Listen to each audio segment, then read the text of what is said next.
Don't let anybody take your manhood. Be proud of our heritage. As somebody said earlier tonight, we don't have anything to be ashamed of. Somebody told a lie one day. They couched it in language. They made everything black, ugly, and evil. Look in your dictionary and see the synonyms of the word black. It's always something degrading and low and sinister. Look at the word white. It's always something pure.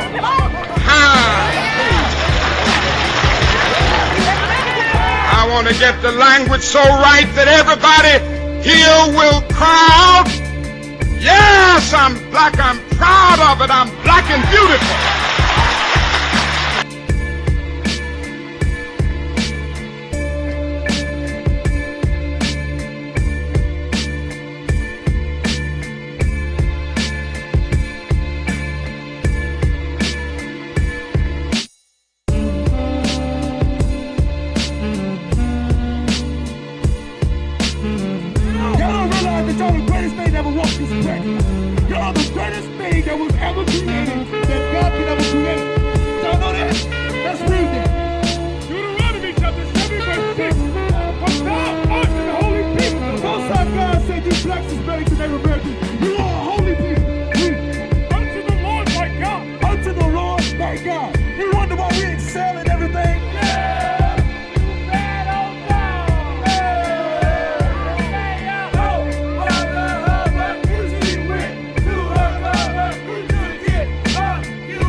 Decisions on the basis of my moral commitment, and I take my ministry very seriously. I would not say that the civil rights movement is dead.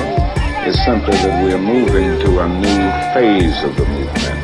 For now 12 years, we struggled to end legal segregation and all of the humiliation surrounding legal segregation. So it was a struggle for decency. It was a struggle to get rid of extremist behavior toward Negroes.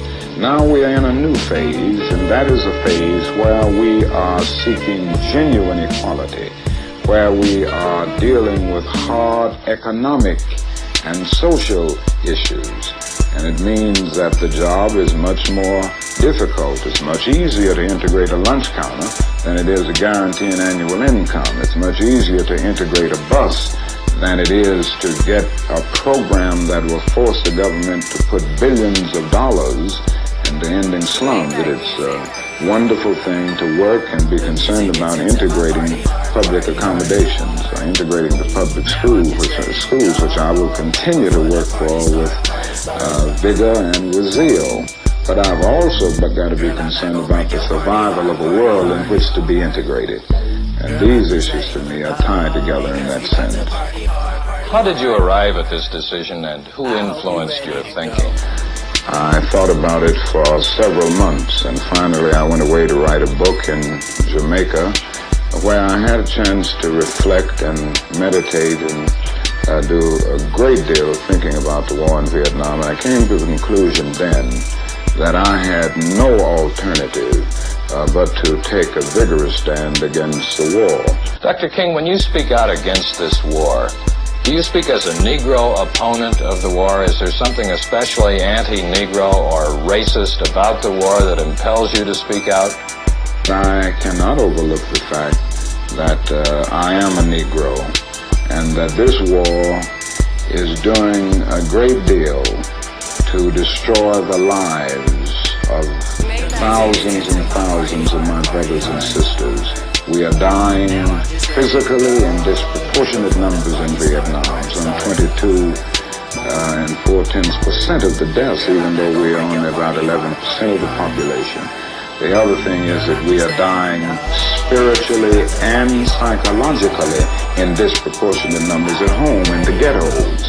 And I think the war itself accounts for our constant spiritual and psychological death here at home. I weighed the criticisms that I would get. I thought about even the fact that some Negroes wouldn't understand, and some respectable Negro leaders who are more concerned about being invited to the White House than invited to the cause of justice would be against me.